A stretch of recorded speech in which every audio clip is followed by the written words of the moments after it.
Earlier, I spoke with Levi Browde, Executive Director of the Falun Dafa Information Center, to find out more about Falun Dafa and why everyone can celebrate May 13th. Levi Browde, thank you so much for joining us today. Thank you very much for having me. Good to be here. So tell us, what exactly is World Falun Dafa Day? Well, it's the day we celebrate the Buddhist-based spiritual practice called Falun Gong, also called Falun Dafa, primarily in China. And this is a spiritual practice that's centered on the principles of truthfulness, compassion, and forbearance. And it's a practice that's done by people in over 100 countries around the world. So this is the day, May 13th, we get together and really celebrate this practice in our lives. So when and why did World Falun Dafa Day start? It's the Qigong practice, which is, some people call it a Chinese yoga, the term Qigong. So practices like this for developing spiritually and mentally and physical health and all these kinds of things go back thousands of years in China. And they're often taught privately from teacher to student. But in 1992, on May 13th, this day in 1992, Mr. Li Hongzhi, the founder of Falun Gong, made Falun Gong public for the very first time, walked into a humble little schoolhouse in Northeast China and gave his first class on Falun Gong on May 13th. So that's why on May 13th each year we celebrate that as World Falun Dafa Day. So talk to us about the significance of World Falun Dafa Day.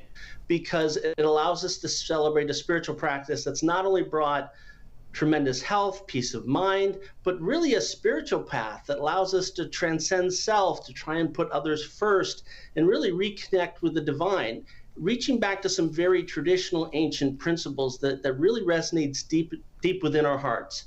And it's a very fulfilling practice. So for those of us who practice, a very important day. But I also think it's important for our friends and family and community, because for them, Falun Gong really represents, there's a lot of stories of people who, after practicing Falun Gong, they're able to sort of repair relationships with friends and family. They become more productive members of their community. And so those around us, those around the people who practice Falun Gong, also celebrate this as a very positive thing in their lives. Now, every year, World Falun Dafa Day is honored and acknowledged by government officials and human rights activists around the world.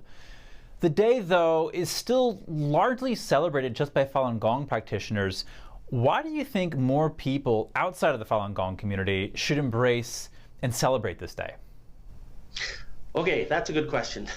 I think there are two reasons. One is Falun Gong's teachings of truthfulness, compassion, and forbearance really are universal, and it's something that pretty much everybody can appreciate in terms of the level of kindness and positivity that Falun Gong brings to those who practice and also to their communities, as I mentioned earlier. And there are a lot of people who recognize that. So for example, the former Attorney General in Canada, Irwin Cotler, called Falun Gong the very best of Chinese culture and values. And I know like Lord Avery, who was formerly with the House of Lords in the UK, talked about Falun Gong, how it represents the highest moral standards or standards of high moral behavior. So I think for that reason, pretty much everybody can recognize the kindness and positivity that Falun Gong brings. But I think there's another very important reason, and that is by celebrating this day with Falun Gong, you are essentially explicitly calling out the Chinese regime on their lies. And what I mean by that is that for the last 25 years, the Chinese Communist Party has been trying to eradicate Falun Gong in a very violent and brutal way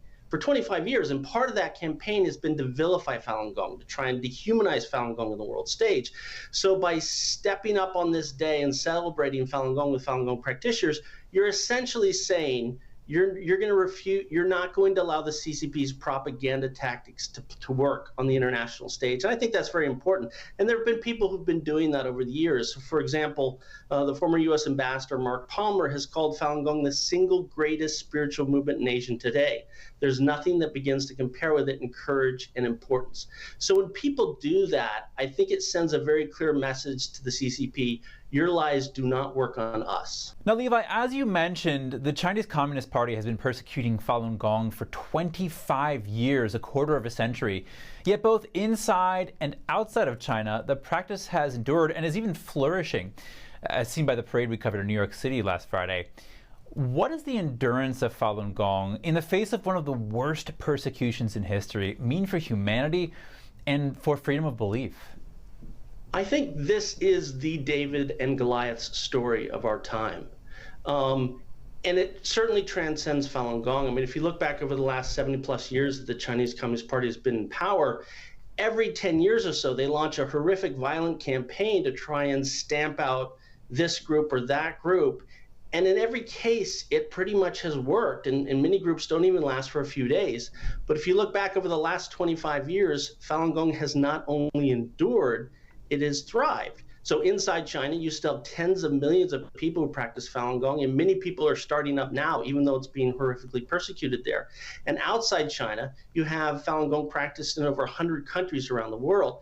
So I think it's safe to say the endurance of Falun Gong is precisely the endurance of traditional virtues like compassion, resilience, and faith over tyranny. And I think that's why it's very important. All right, Levi Browde, thank you so much. Thank you very much for having me.